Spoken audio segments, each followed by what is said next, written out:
کے ساتھ جب ہم نصیحت کی بات کرتے ہیں تو یاد رکھیے نصیحت کی جاتی ہے، کوئی مانے چاہے نہ مانے، بھلائی کی بات، اچھائی کی بات، اصلاح کی بات نصیحت ہے، اور حکم میں فرق ہے، حکم ہے ماننا ہے یا نہیں ماننا، تو اس میں فرمان برداری ہے نافرمانی، یہاں پر نصیحت کی بات ہے، کوئی مان لے تو بھی ٹھیک ہے، اگر کوئی نہیں مانتا تو بھی ٹھیک ہے، یہ اس آیت میں ہم سیکھتے ہیں۔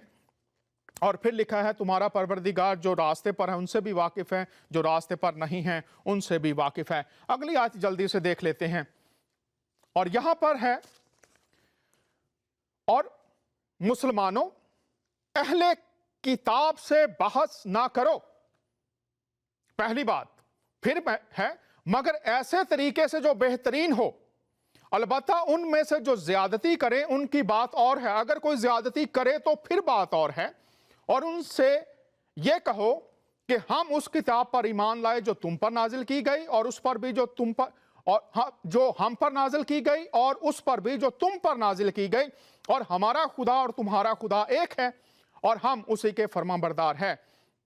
یہاں پر بات کے گفتگو کے اصول اور ضابطے بتائے گئے ہیں کہ بہترین طریقہ استعمال کرو، تو بہترین طریقہ کیا ہے؟ بھلائی کا، رحم کا، ترس کا۔ خدا نہایت مہربان اور رحیم ہے، تو اس کا طریقہ ہے رب العالمین۔ ایک لفظ اور استعمال ہوتا ہے رحمت العالمین، تو رحمت اور تمام جہانوں کے لیے بھلائی اور سلامتی بہترین طریقے سے کرو۔ اگلی آیت دیکھ لیتے ہیں، یہاں پر لکھا ہے مسلمانوں یہود و نصارہ سے کہہ دو کہ اہل کتاب ایک ایسی بات کی طرف آ جاؤ جو ہم میں تم میں مشترک ہو، اور وہ یہ ہے کہ اللہ کے سوا کسی کی عبادت نہ کریں اور نہ اس کے ساتھ کسی کو شریک نہ ٹھہرائیں، اور اللہ کو چھوڑ کر ہم ایک دوسرے کو رب نہ بنائیں۔ پھر بھی اگر وہ منہ موڑے تو کہہ دو کہ گواہ رہنا ہم مسلمان ہیں۔ اب یہاں پر بات ہے کہ جو مشترک باتیں ہیں ان میں بات چیت کیجئے، اور پھر اگر وہ منہ موڑے تو لکھا ہے گواہ رہنا کہ ہم مسلمان ہیں۔ یہ ہے اگر منہ موڑے تو کیا ہے؟ ٹھیک ہے، آپ اپنی جگہ پر، تمہارے لیے تمہارا دین، ہمارے لیے ہمارا دین۔ اگلی آیت ہم دیکھتے ہیں، اور یہاں پر بھی لکھا ہے، ساری آیت میں نہیں پڑھوں گا، تم بدی کا دفاع ایسے طریقے سے کرو جو بہترین ہو۔ نشان لگائے ہوئے ہیں، پوری آیت آپ دیکھ سکتے ہیں۔ تم بدی کا، یہاں پر بدی کی بات کی گئی ہے، جو کتابیں خدا کا کلام جن کو مانتے ہیں ان کی بات نہیں، یہاں تو یہ ہے جو بدی کرنے والے ہیں ان کے ساتھ بات کرنے کا طریقہ بتایا گیا ہے۔ دفاع ایسے طریقے سے کرو جو بہترین ہو، نتیجہ یہ ہوگا کہ جس کے اور تمہارے درمیان دشمنی تھی وہ دیکھتے ہی دیکھتے ایسا ہو جائے گا جیسے وہ تمہارا جگری دوست ہو۔ قربت ہوگی اگر ہم وہ طریقے گفتگو کے اپنائیں گے جن کی ہمیں ہدایت کی گئی ہے۔ آئیے اب ہم انجیل مقدس میں سے بھی دیکھتے ہیں، یہاں پر مسیحوں کے لیے بھی ہے، بلکہ مسیح کو خداوند جان کر اپنے دلوں میں مقدس سمجھو، اور جو کوئی تم سے تمہاری امید کی وجہ دریافت کرے اس کو جواب دینے کے لیے ہر وقت مستعد رہو، مگر حلم اور خوف کے ساتھ، اور نیت بھی نیک رکھو، تاکہ جن باتوں میں تمہاری بدگوئی ہوتی ہے انہی میں وہ لوگ شرمندہ ہوں اور جو تمہارے مسیحی چال چلن پر لان تان کرتے ہیں۔ یہاں پر حلم اور خدا کے خوف کی بات کی گئی ہے، اور خدا کے خوف میں 10 احکام ضروری ہیں۔ خون نہ کرنا، اپنے ہمسائے کے لیے کسی بری خواہش کا نہ رکھنا۔ اب یہ آیات تو ہم پڑھتے ہیں، اور اگر کوئی مسلمانوں میں یا مسیحوں میں نے قرآن کی آیات، انجیل کی آیات آپ کے سامنے رکھ دی ہیں، اگر کوئی شخص یہ کہے کہ جناب یہ آیات جو ہیں اس کی باتیں ان آیات سے بڑھ کر ہیں، تو فیصلہ آپ کا ہے، آپ نے کس کو ماننا ہے۔ ضروری ہے کہ آج کا مسلمان اور مسیحی جب مسیحت کی بات سنتا ہے یا اسلام کی بات کی جاتی ہے تو رویوں کا کیسا ہونا چاہیے۔ آئیے ہم دیکھتے ہیں دور حاضر کے جو میں نے کلپ کا ذکر کیا تھا اس میں جناب محترم غامدی صاحب کیا فرما رہے ہیں، آئیے دیکھتے ہیں۔ تو یہ بتائیے، ایک طرف وہ لوگ ہیں جو کہتے ہیں کہ مسلمان تنقید برداشت نہیں کرتے، اور اگر ان پہ کسی قسم کی بھی تنقید کی جائے تو وہ اس کا جواب قتل و غارت گری سے، دھمکیوں سے دیتے ہیں. اور پھر دوسری جانب ہم اس وقت دیکھ رہے ہیں نام نہاد اسلامک اسٹیٹ جو کہتی ہے کہ ہم خلافت اسلامیہ لے کر آئیں گے اور اس کے پرچم تلے پوری دنیا کو ہم ایک پلیٹ فارم پر لے کر آئیں گے، لیکن ان کے بھی جو بھیانک مظالم ہیں کسی سے نہیں چھپے ہوئے. آپ کے خیال میں کیا مسلمانوں کو درپیش مسائل کا حل مذہب میں ہے یا سیاست میں اس وقت؟ مسلمانوں کو درپیش مسائل کا حل علم میں ہے. یعنی ان کے ہاں جو چیز سب سے زیادہ کمزور ہو گئی ہے وہ علمی رویہ ہے. علمی رویے سے میری مراد یہ ہے کہ آپ لوگوں کے اندر سوال پیدا کریں، ان کو سوال کرنے دیں، ان کے سوال کا جواب دیں، اور جواب دینے میں بھی یہ طریقہ اختیار نہ کریں کہ کوئی چیز آپ ان پر ٹھونس رہے ہیں، بلکہ اس طریقے سے بات کریں کہ خود ان کے اندر سوچنے کا صحیح زاویہ پیدا ہو. یہ چیز جب تک آپ مسلمان ملکوں میں پیدا نہیں کرتے وہاں ڈیموکریٹک کلچر پروان نہیں چڑھ سکتا. یہ جو آپ اس وقت کی صورتحال دیکھ رہی ہیں اس صورتحال کی بہت بڑی وجہ یہی ہے کہ ہمارے جدید تعلیمی اداروں میں اور ہمارے پرانے تعلیمی اداروں میں یا مدارس جن کو آپ کہتے ہیں، اس چیز کو کبھی بھی روا نہیں رکھا گیا کہ لوگ پوچھیں، سوال کریں، وہ چیلنج کر دیں، کسی چیز کو ماننے سے انکار کر دیں، یہ کہیں کہ یہ بات ہماری سمجھ میں نہیں آ رہی. یہ وہ چیز ہے کہ جو علم کی بنیاد بنتی ہے، یہ علم کا پہلا قدم ہے. ہم نے اس میں لوگوں کو تربیت نہیں کیا. نتیجتاً ہمارے ہاں سیاست بھی تعصبات کی بنیاد پر ہوتی ہے، ہمارے ہاں مذہبی گفتگو بھی تعصبات کی بنیاد پر ہوتی ہے. تو بنیادی مسئلہ یہ ہے، اگر ہم ایک مرتبہ اپنے ہاں اچھا علمی کلچر پیدا کرنے میں کامیاب ہو جائیں، اس کے اثرات سیاست پر بھی ہوں گے، اس کے مذہبی فکر پر بھی ہوں گے، اس کے ہماری معاشرت بھی پہ ہوں گے، اور بالآخر ہماری تہذیب پر. کسی چیز کی پتہ بہت مشکل ہوتی ہے جب آپ ایک ایسی قوم جس کی صدیوں کی تاریخ ہے، جس میں اتنے بڑے پیمانے پر لوگ علم ناآشنا ہے، ان کو آپ تبدیل کرنا چاہتے ہیں تو صبر کی ضرورت ہے اور حکمت کی بھی. یعنی اپنی بات کہیے، لوگوں کو اس کا قائل کیجیے، دانشوروں کو مخاطب بنائیے، علماء کو بھی مخاطب بنائیے، سیاستدانوں کو بھی، اور پھر ان تینوں طبقات سے یہ گزارش کیجیے کہ آپ کی قوم کی بربادی اور تباہی کا باعث جو چیز بنی ہے وہ اصل میں علمی اور تحقیقی رویوں کا ناپید ہو جانا ہے. میری ایک تنہا آواز تھی کسی زمانے میں، آج شاید دنیا کا کوئی قریہ ایسا نہیں ہے جس میں اس کو سننے والے موجود نہ ہوں. یہ بتائیے، اتنے عرصے سے آپ کام کر رہے ہیں، آپ نے اپنے نام کے ساتھ کوئی ٹائٹل نہیں لگایا، آپ علامہ نہیں بنے، مفتی نہیں بنے، امام، ڈاکٹر، پروفیسر، کچھ آپ نے ٹائٹل نہیں لگایا، کیا وجہ ہے؟ میں ایک طالب علم ہوں، اور میری یہ آرزو ہے کہ میں طالب علم پیدا ہوا تھا، طالب علم کی حیثیت سے زندگی بسر کروں اور اسی طرح دنیا سے رخصت ہو جاؤں. میرا اپنا احساس یہ ہے کہ میں جو مشن لے کے اٹھا ہوں وہ یہ تقاضا کرتا ہے کہ میں اپنی قوم کو بھی یہ دعوت دوں کہ وہ بھی سچے طالب علم بنے، اور طالب علم کے لیے کسی ٹائٹل کی ضرورت نہیں ہوتی. آپ پہ جو لبرل ہونے کا ٹھپا لگتا ہے، آپ اس کو کمپلیمنٹ سمجھتے ہیں، کرٹیسزم سمجھتے ہیں، یا کچھ نہیں سمجھتے؟ میں ایسی چیزوں کی کبھی پرواہ نہیں کرتا. دیکھیے بات یہ ہے کہ میرے سامنے ایک ہی منزل ہے، اور وہ یہ ہے کہ مجھے سچائی کو جاننا ہے. میں سچائی کو جاننے کے سفر کا مسافر ہوں.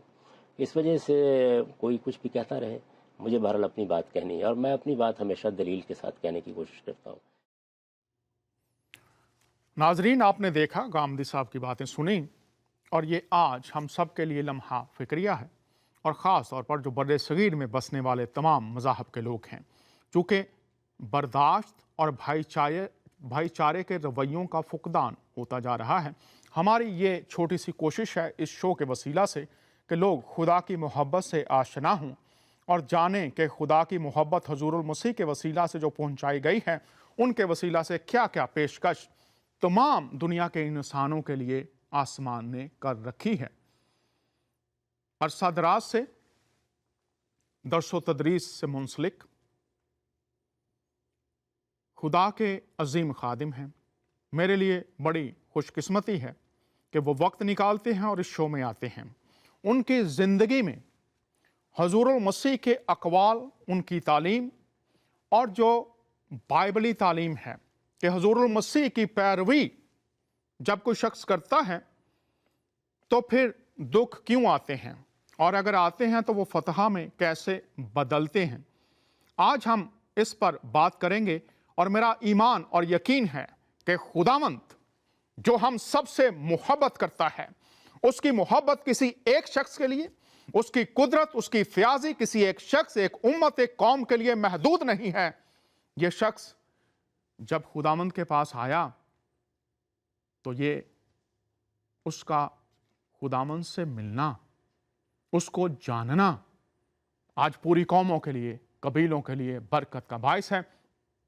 خوش آمدید کہتے ہیں بھائی حسین، خوش آمدید، کیسے ہیں آپ؟ خدا کی مہربانی ہے، بہت بہت شکریہ ڈاکٹر ڈینیل صاحب۔ اور یہ جو باتیں ہوئیں، جو آپ نے باتیں کی، اور غامدی صاحب نے جو باتیں کی، یقیناً ایک لمحہ فکریہ ہے سب لوگوں کے لیے کہ کیوں نہ مل بیٹھیں اور جو ہمارے معاملات ہیں، جو چاہے مذہبی ہوں، روحانی ہو، کچھ بھی ہو، یہ درست گفتگو اور اخلاقیات کو مد نظر رکھ کر یہ اس پر بات کریں گی۔ مجھے بہت برکت ملی، اور شکریہ مجھے موقع دینے کے لیے ایک بار پھر۔ آپ کا اپنا شو ہے اور میں نہایت شکر گزار ہوں کہ آپ نے وقت نکالا، اور آپ کے اپنے شوز ہیں جہاں پر خداوند پوری دنیا میں آپ کو استعمال کر رہا ہے، یہ بھی شو آپ ہی کا ہے۔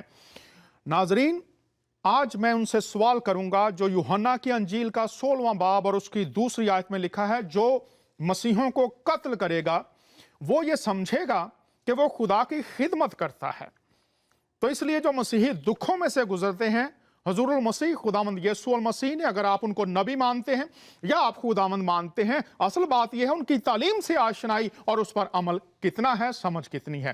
جناب، آپ کی زندگی میں جب آپ مسیح کے پاس آئے تو یہ آیت، جب میری بات آپ سے ہو رہی تھی، یہ کتنی درست ثابت ہوئی، اور پھر آپ نے اس آیت کی روشنی میں ہم دیکھتے ہیں کہ آپ کی زندگی میں کچھ ایسے واقعات ہوئے، تو ہمارے ناظرین کو بتائیے کہ ان میں مسیح خداوند نے آپ کی کیسے مدد اور رہنمائی فرمائی۔ بہت بہت شکریہ ڈاکٹر ڈینیل صاحب، اور عزیز بھائیوں، بہنوں اور میرے دوستوں، میں سب سے پہلے خداوند کا مشکور ہوں کہ اس نے مجھے یہ نئی زندگی دی ہے خداوند یسوع مسیح میں۔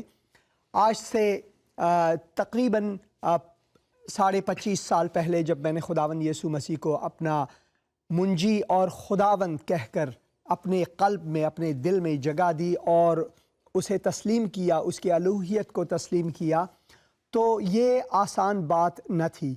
سب سے پہلے تو میرے خانوادے یا میرے پریوار کے لوگوں نے مجھے رد کیا، اور میں خداوند کا مشکور ہوں ڈاکٹر ڈینیل صاحب کہ آپ میرے بھائی صاحب سے ملے ہیں، میرے چھوٹے بھائی، انہوں نے اب خداوند یسوع مسیح کو قبول کیا ہے۔ تو 23 سال دعا کے بعد خداوند نے میری دعائیں سنی، اور خداوند نے میرے اہل خانوادہ کے اعضاء کو ایک ایک کر کے وہ اپنے پاس بلا رہے ہیں۔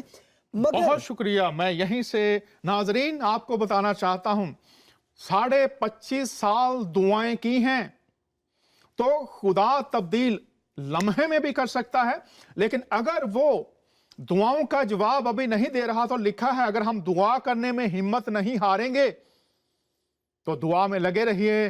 بھائی جی بہت شکریہ، آپ نے یہ بات کی، تو میں چاہتا ہوں ہمت بنائے رکھیے۔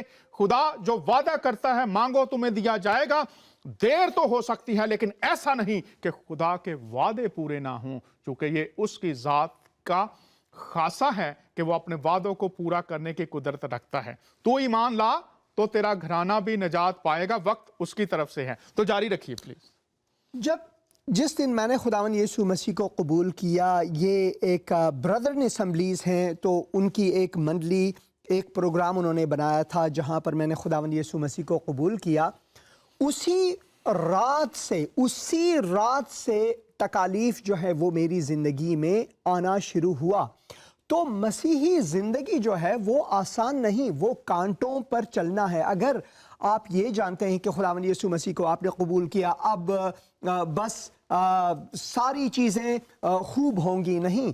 خداوند یسوع مسیح نے اپنے تعلیم میں واضح طور پر یہ ہمیں تعلیم دی ہوئی ہے۔ اگر آپ کی اجازت ہو تو میں خداوند کے کلام سے جو متی کی انجیل ہے اس میں سے 1-2 آیات میں ناظرین کے لیے سناؤں گا کہ خداوند یسوع مسیح نے واضح طور پر ہمیں بتایا کہ دیکھو میں تم کو بھیجتا ہوں گویا بھیڑوں کو بھیڑیوں کے بیچ میں۔ اب بھیڑیے جو ہے وہ بھیڑوں سے دوستی تو نہیں کریں گے، وہ چیر پھاڑیں گے۔ تو مسیحی زندگی بھی بالکل اسی طرح ہے، کیونکہ خداوند یسوع مسیح نے پہلے سے ہمیں بتایا کہ یہ چیزیں آپ کی زندگی میں آئیں گے اور صداقت کی راہ میں آپ کو تکالیف اٹھانی پڑیں گے، مصائب اٹھانے پڑیں گے، تو یہ مشکلات ضرور آئیں گے، مگر اس مشکلات کو سہنے میں خداوند نے جو فضل عطا کیا ہوا ہے، میں اس کے بارے میں ڈاکٹر ڈینیل صاحب اپنے عزیز بھائیوں بہنوں مسیحیوں کے لیے بالخصوص جو تکالیف میں ہیں، مشکلات میں ہیں، پاکستانی جو پاکستان سے باہر چلے گئے ہیں وہ بھی مہاجر ہیں، ان کے لیے بھی جو اندرون پاکستان ہندوستان میں مسیحی ہیں جن کو تکالیف ہے، ان کے لیے بھی یہ ضروری ہے جاننا کہ جب میں نے خداوند یسوع مسیح کو قبول کیا، مشکلات اتنے زیادہ آنے لگے کہ مجھے موت کی دھمکیاں دینے لگی اور مجھے کئی بار مارے پیٹے اور بہت تکالیف سہنی پڑی۔ جی بہت شکریہ۔ میں چاہوں گا کہ آپ ہمیں یہ بتائیے کہ موت کی دھمکیاں کہاں سے آئیں اور ان دھمکیوں کے بعد کس طرح سے آپ کی زندگی ان حالات کا سامنا کرتے کرتے مسیح میں بڑھی، کچھ واقعات جو آپ کی زندگی میں ہوئے ہوں۔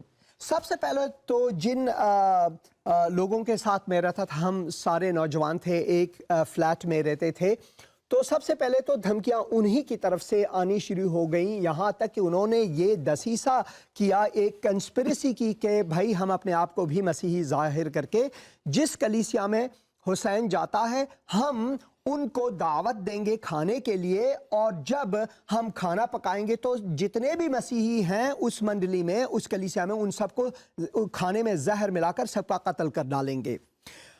خدا کا شکر ہے کہ جس وقت وہ یہ باتیں کر رہے تھے تو میں دروازے کے پیچھے تھا، اور یہ بالکل جیسے کہ خداوند کے وسیلے سے ہو، میں پہنچا اور یہ باتیں کر رہے تھے، یہ پلان بنا رہے تھے، تو میں نے کلیسیا کو اس کی آگاہی دی، اسی وجہ سے باخبر ہوئے، نہیں تو یہ ہو سکتا تھا۔ یعنی مشکلات آئیں گے۔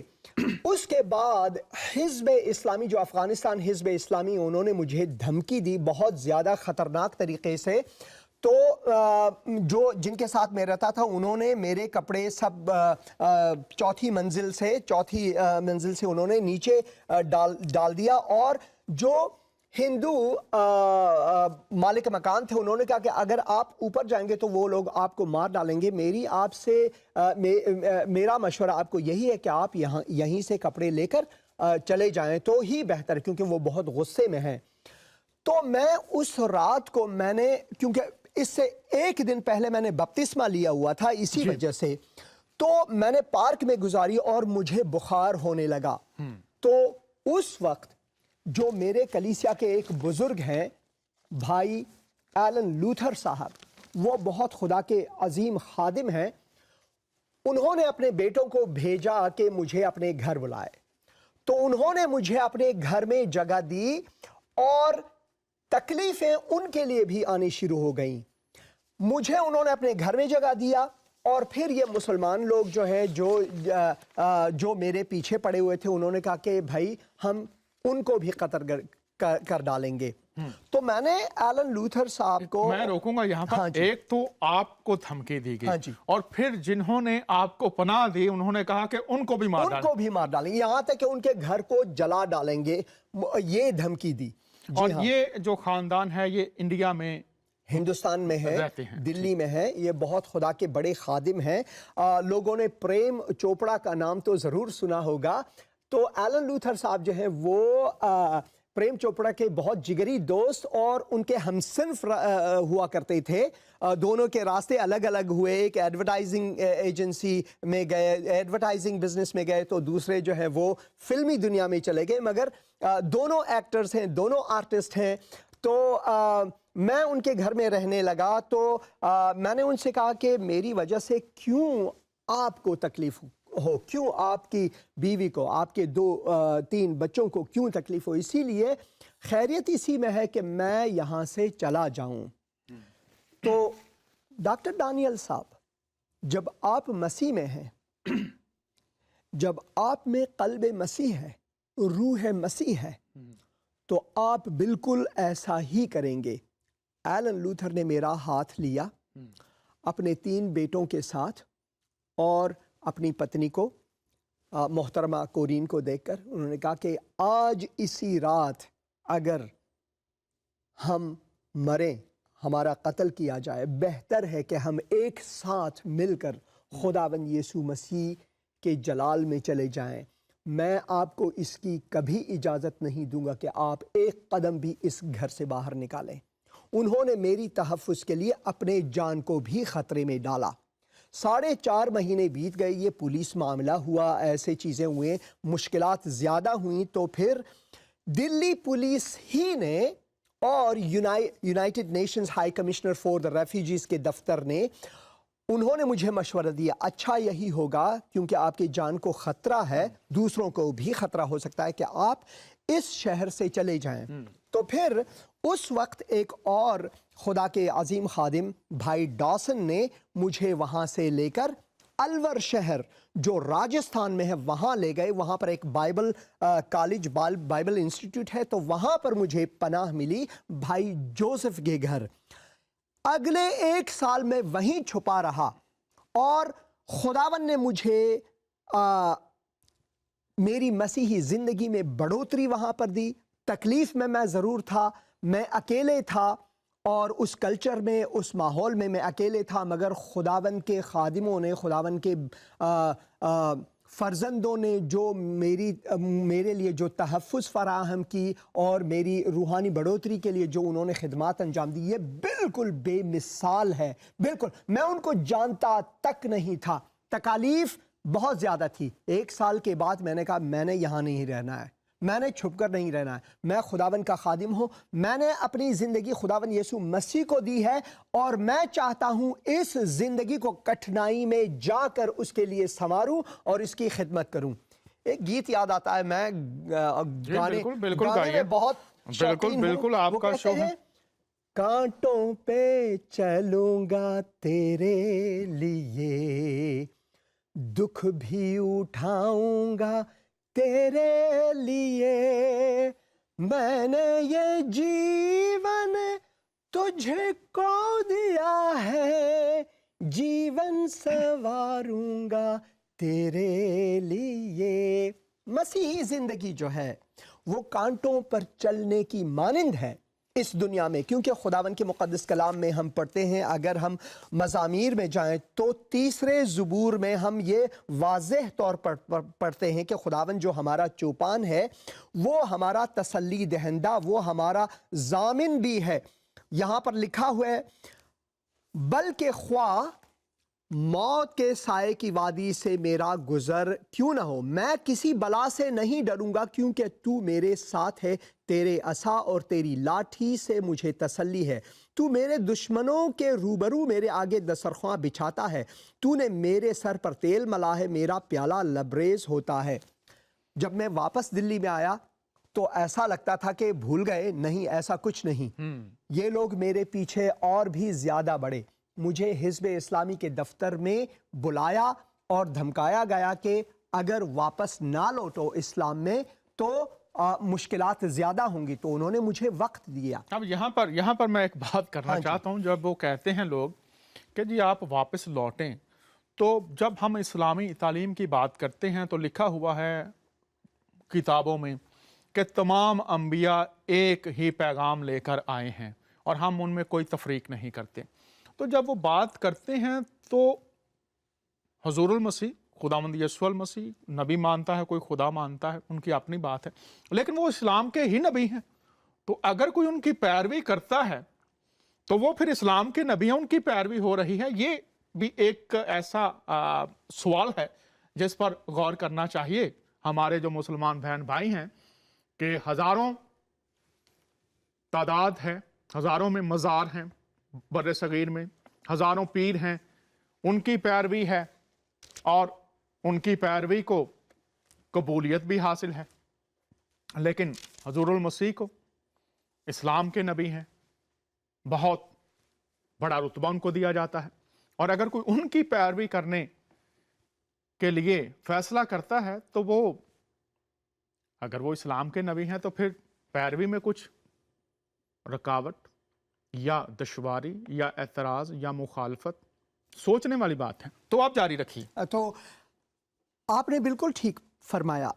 ہمارے مسلمان جو عزیز دوست ہیں وہ خداوند یسوع مسیح کو اپنا ایک بہت عظیم نبی مانتے ہیں، یہ تسلیم ہے، اور قرآن میں 92 کے قریب آیات یسوع مسیح کے بارے میں ہیں، مگر جو مشکلات ان کو ہے، جو میں سمجھتا ہوں ایک مسیحی کی حیثیت سے، اب جب میں مسلمان تھا میں بھی ایسے ہی تھا کہ اگر کوئی خداوند یسوع مسیح کو خداوند کہہ کر، خدا کا بیٹا کہہ کر بلائے تو وہ مشرک ٹھہرتا ہے۔ تو جو شرک کا معاملہ ہے وہ بہت اس کو کچھ زیادہ ہی لے لیتے ہیں تحقیق کے بغیر، یعنی وہ مروانے تک اترتے ہیں، تو وہ جنونی حد ان کو ہوتا ہے۔ اسی وجہ سے خداوند کے مقدس کلام میں سیرت مسیح کے بارے میں ہم پڑھتے ہیں کہ وہ خدا کے ساتھ کاملاً ایک ہے۔ اس نے کہا کہ جس نے مجھے دیکھا اس نے باپ کو دیکھا۔ تو یہ مشکلات ہیں مسلمانوں کے لیے، اور جب ایک مسلمان خداوند یسوع مسیح کو قبول کرتا ہے، اور میرے پروگرام میں بہت سے ایسے آتے ہیں جن کو دھمکیاں ملتی ہیں ہمیشہ، کئی کا تو قتل بھی ہو چکا ہے، مگر مشکلات یہی ہے کہ وہ کہتے ہیں کہ بھائی آپ ارتداد کے رد میں آئے ہو، آپ مرتد ہو، یعنی کافر سے 1000 گنا زیادہ آپ کے گناہ ہیں، آپ کو تو چھوئیں گے بھی نہیں، آپ واجب القتل ہیں۔ یہاں پر میں ایک کتاب میرے پاس ہے اس وقت، اور یہ ہے راہ عمل، مولانا جلیل احسن ندوی کی یہ کتاب ہے، اور یہاں پر یہ میں آپ کو بتا دوں کہ جب شرک کی بات کی جاتی ہے تو یہاں پر یہ حدیث دیکھ لیجئے، یہاں پر لکھا ہے جھوٹی گواہی اور شرک برابر ہیں، جھوٹی گواہی اور شرک برابر ہیں، اور اگر آپ اس حدیث کو پڑھ لیں یہ صفحہ نمبر 190 پر ہے، اور اگر جھوٹ اور شرک برابر ہیں تو پوری دنیا میں جو جتنے بھی انسان ہیں، کون ایسا ہے جس نے کبھی جھوٹ نہیں بولا یا جھوٹی گواہی نہیں دی؟ تو اس زمرے میں اگر شرک کی بات کریں گے تو یہ حدیث ہے، یہ دیکھیے جھوٹی گواہی اور شرک برابر ہیں۔ تو بھائی اگر کسی کا جذبہ ایمانی بہت ہی بھڑکتا ہے تو پھر اسلام کی جلیل القدر ہستی، اسلام کے آخری پیغمبر، یہ ان کے الفاظ ہیں، تو اس شرک میں تو پھر کتنے لوگ شریک ہیں اور کتنے نہیں ہیں، سوچنے کی بات ہے۔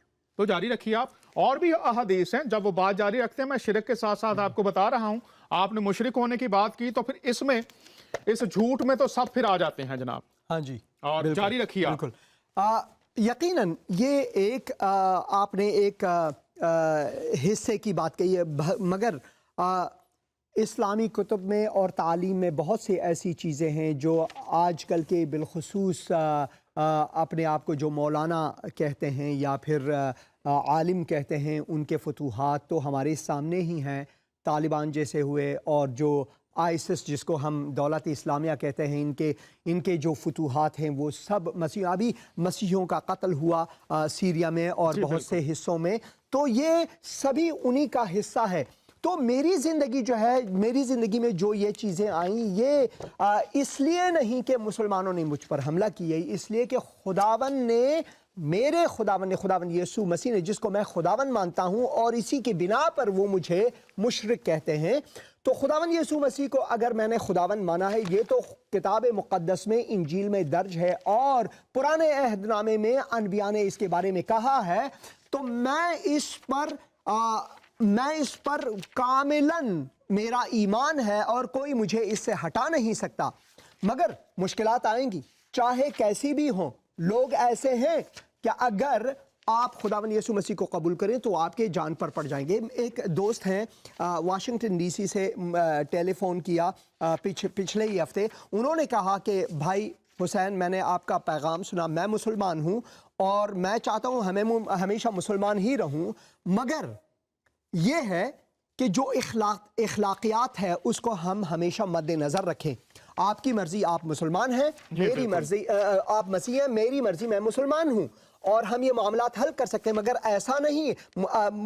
یہ متاسفانہ بہت سے لوگوں کا نظریہ جو ہے ایسا نہیں جیسے کہ اس کتاب میں یا پھر غامدی صاحب نے جو کہے، ایسے ان کے نظریے نہیں ہیں، وہ تو بالکل اپنے آپ کو خدا کی جگہ مان کر لوگوں کو قتل کر ڈالتے ہیں. مگر میں آتا ہوں اس پر کہ میری زندگی میں جو مشکلات آئی. آپ وہ ایک واقعہ بیان کر رہے تھے تو میں چاہوں گا کہ وہ ہمارے جو ناظرین ہیں ان تک کہ جو شخص آپ کو مارنے کے لیے آیا وہ ذرا یہاں پر بتائیے ہمیں تاکہ لوگ جانیں کہ یہ صرف کہانیوں میں پڑھنے والی بات نہیں ہے, حقیقت میں کیسے ہوتا ہے. بتائیے آپ. وہ شمس صاحب تھے تو انہوں نے مجھے UNHCR کے دفتر سے, United nations high commissioner for the refugees کے دفتر سے انہوں نے میرے بال سے مجھے کھینچ کر اور اس کے بھائی نے میرے کپڑے سے کھینچ کر, وہ چاہتے تھے کہ فلائی اوور سے مجھے نیچے ڈال دے کہ میں ٹرک کے نیچے کچل کر مر جاؤں.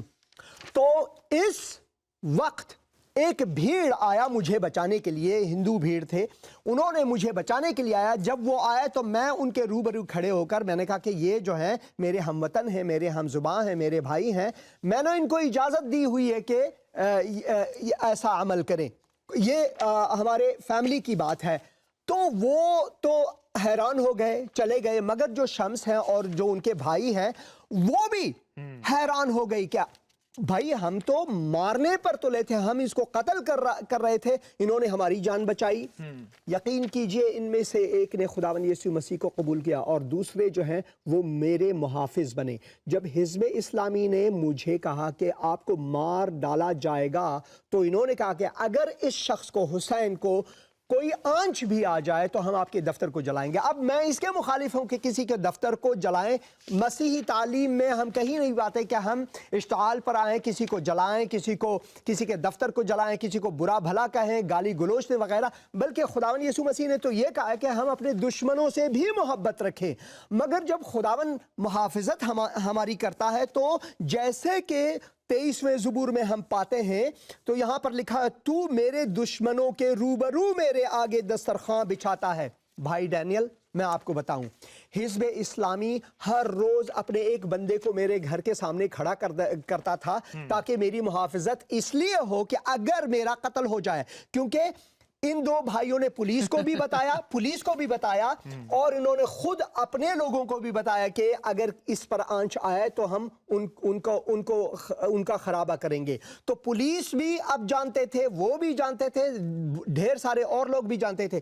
تو اگر کوئی آنچ مجھ پر آتا تو پولیس کن کو پکڑتا؟ حزب اسلامی کے آپ نے کیا. اس لیے وہ اپنا محافظ میرے گھر کے نیچے کھڑے کر دیتے تھے تاکہ میری محافظت ہو.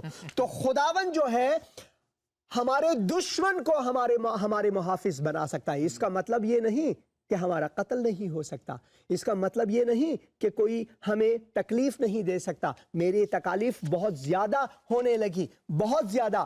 مگر جیسے کہ اس گیت میں ہے کہ کانٹوں پر چلوں گا تیرے لیے, دکھ بھی اٹھاؤں گا تیرے لیے, میں نے یہ جیون تجھ کو دیا ہے, جیون سنواروں گا تیرے لیے.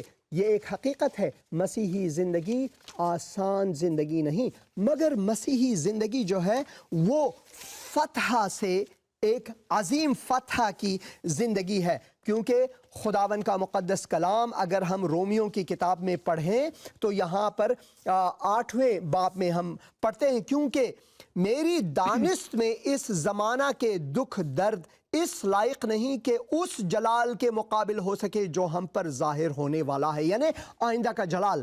تو میرے مسیح بھائیوں بہنوں, اگر کوئی آپ پر ظلم کرتا ہے, کوئی آپ کو ستاتا ہے, کوئی آپ کو برا بھلا کہتا ہے, میری تو اتنی مار پیٹیں ہوئی ہیں ڈاکٹر ڈینیل صاحب کہ میں تو حساب بھول گیا ہوں, بالکل میں حساب بھول گیا ہوں. اب بھی مجھ پر اب بھی لعنتیں بھیج رہے ہیں, اب بھی دھمکیاں مل رہی ہیں. ہر روز مجھے ایک نہ ایک طرف سے تو کم از کم مجھے دھمکیاں ملتی رہتی ہیں. مگر 25.5 سال ہوئے مسیح کے ساتھ چلتے ہوئے, خداوند نے اب تک رکھا ہوا ہے. اگر خداوند چاہے گا کہ آج میں اس دنیا کو ترک کر کے جلال میں جاؤں تو خداوند یسوع مسیح کے کلام کی میں پیروی کروں گا. اور جیسا کہ پولس رسول کہتے ہیں کہ میں تو اس بیچ میں پڑا ہوں کہ ایک طرف تو میں چاہتا ہوں کہ چلا جاؤں اور دوسری طرف خداوند کی کلام کی وجہ سے میں چاہتا ہوں کہ ان لوگوں کے بیچ میں رہوں. میرے لیے تو مرنا اور جینا دونوں ہی مسیح اور دونوں ہی